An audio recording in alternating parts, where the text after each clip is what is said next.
Les cendres du silence. Une histoire de trahison et de vérité. Le téléphone vibre contre le bois dur du bureau d'hôtel. Message de Sarah. Je t'aime. Rentre vite. XXX. Daniel sourit. Même après 7 ans, même après les 1000 kilomètres qui les séparent, elle trouve toujours les mots justes. Il vérifie l'heure.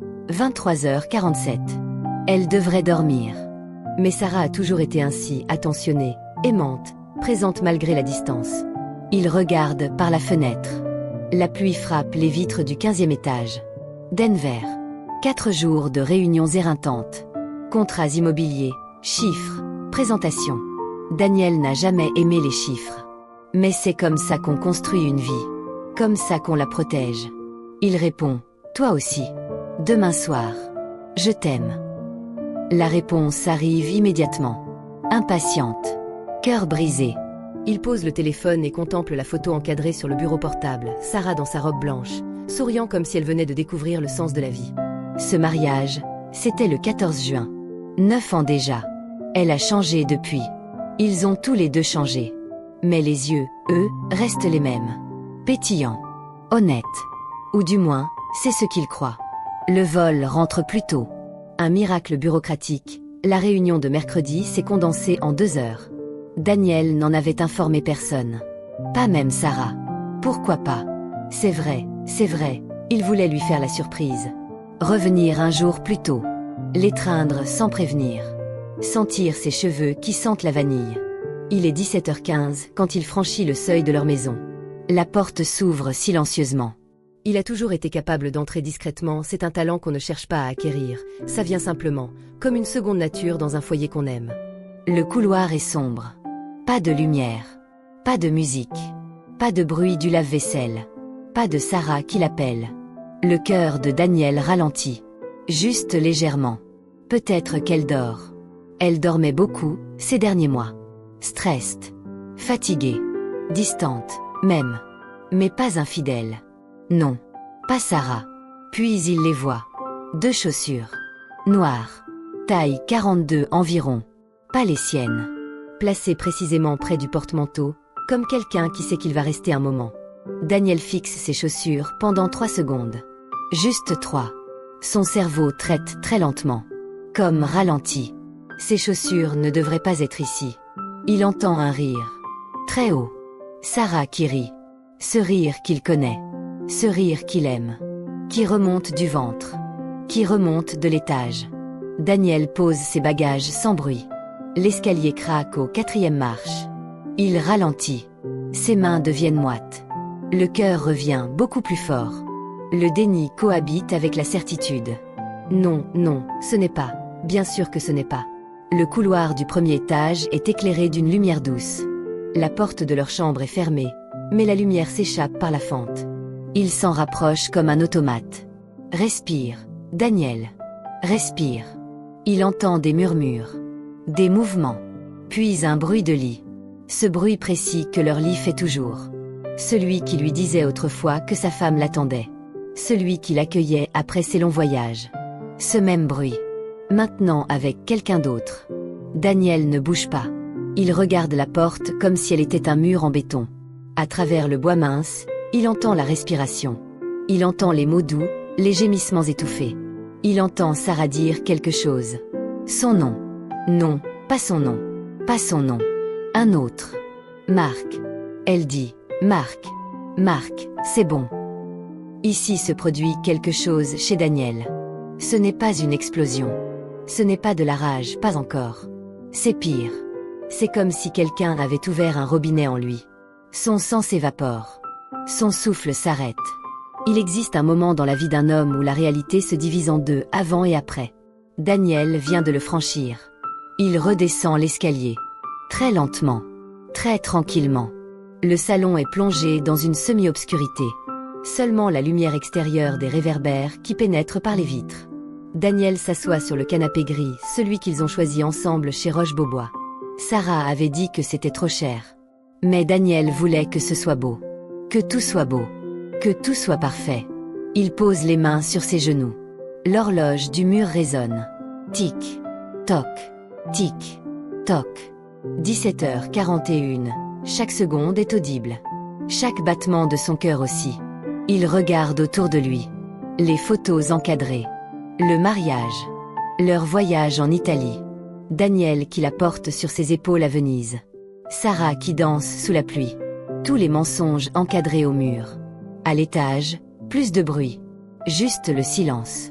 Le silence le plus douloureux qu'il ait jamais entendu. Daniel se demande combien de fois. Combien de fois pendant qu'il travaillait.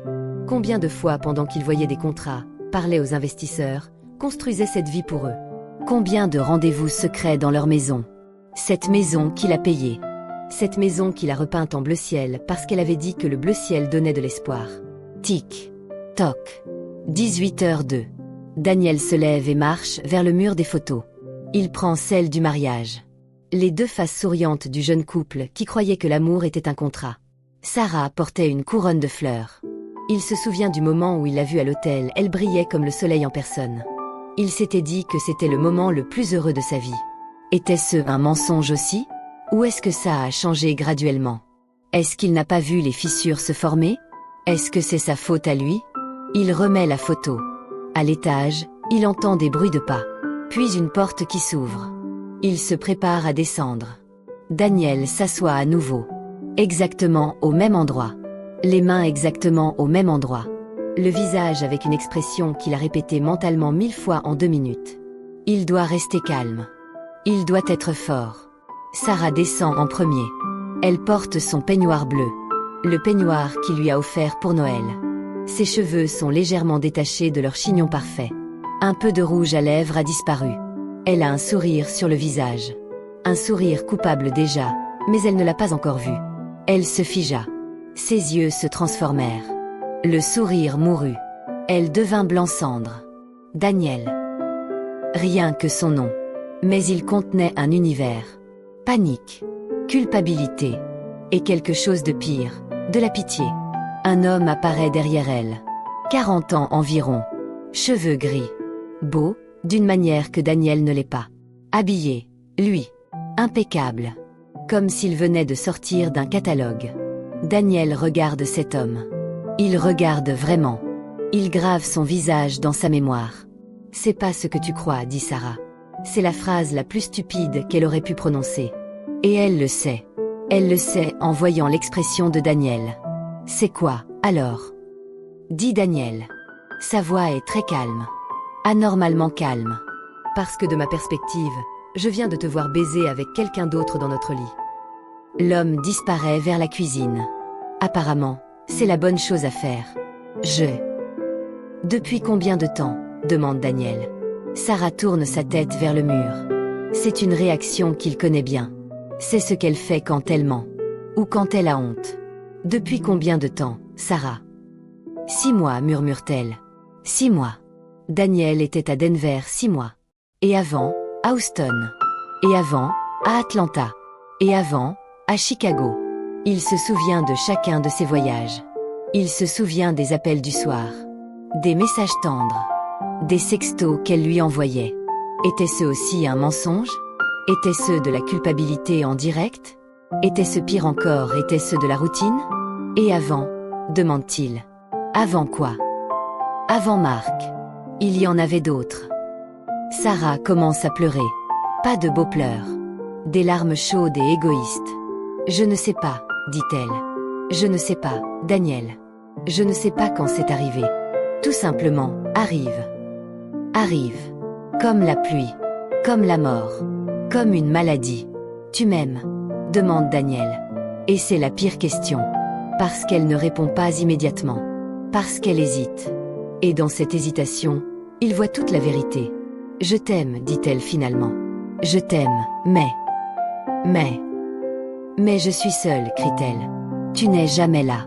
Tu es toujours en train de voyager, de construire cette vie que nous sommes censés partager, et je n'existe pas. Je n'existe plus. Je suis juste l'épouse qui t'attend, qui regarde passer les jours, qui se demande si tu penses à elle, qui se demande si elle compte pour toi. Daniel écoute cela. Il écoute chaque mot. Chaque accusation est comme une pierre qui le frappe. Je faisais tout ça pour toi, dit-il. Non, répond elle. Tu le faisais pour toi. Pour te prouver quelque chose. Pour être quelqu'un d'important. Et moi, j'étais juste là. Le silence retombe. Daniel se lève. Il va vers la fenêtre. À l'extérieur, le monde continue. Les voitures passent. Les gens vivent. Le monde entier ignore que l'univers de Daniel vient de s'effondrer. Je pars, dit-il simplement. Quoi? Je pars. Pas maintenant. Demain. Mais je pars. Sarah avance vers lui. Daniel, s'il te plaît, on peut en parler. On peut arranger les choses. Tu as eu 6 mois pour en parler, dit-il. Tu as eu 1000 occasions de me dire que tu étais malheureuse. Tu as eu chaque soir où je t'ai appelé, chaque message, tu as eu toutes les chances, Sarah. Et tu as choisi de mentir. Elle touche son épaule. Il s'éloigne. Je t'aime, murmure-t-elle à nouveau. Et peut-être que c'est vrai. Peut-être qu'elle l'aime réellement.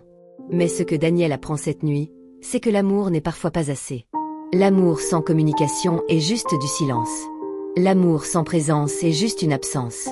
L'amour sans honnêteté est un mensonge très élaboré. Plus tard, bien après que Marc soit parti timidement par la porte de garage, après que Sarah soit montée se coucher dans la chambre d'amis, Daniel s'assoit à la table de la cuisine. Il regarde autour de lui. Ce lieu qu'il a choisi. Cette vie qu'il a construite. Il sort son téléphone et supprime tous les messages d'elle. Pas les photos. Il ne peut pas encore faire ça. Il lit le dernier message. Je t'aime. Rentre vite. XXX. Il sourit, mais c'est un sourire cassé. C'est peut-être ça, la vraie trahison, non pas l'infidélité elle-même, mais la découverte que tu n'as jamais vraiment connu la personne qui dormait à côté de toi. Que tout ce que tu pensais avoir été construit sur du vide. Que les promesses étaient écrites dans du sable. À 3 heures du matin, Daniel sort de la maison. Il prend ses bagages. Il s'assoit dans sa voiture et il regarde la façade de leur maison. Les lumières sont éteintes maintenant. À l'intérieur, il imagine Sarah qui ne dort pas non plus. Qui regarde le plafond. Qui réalise que l'amour, ce n'est pas assez. Il démarre le moteur. Et il part. Vers nulle part. Vers partout. Vers une vie que personne n'a écrite pour lui. Fin. Parce que parfois, le plus grand tremblement n'est pas le bruit. C'est le silence qui suit.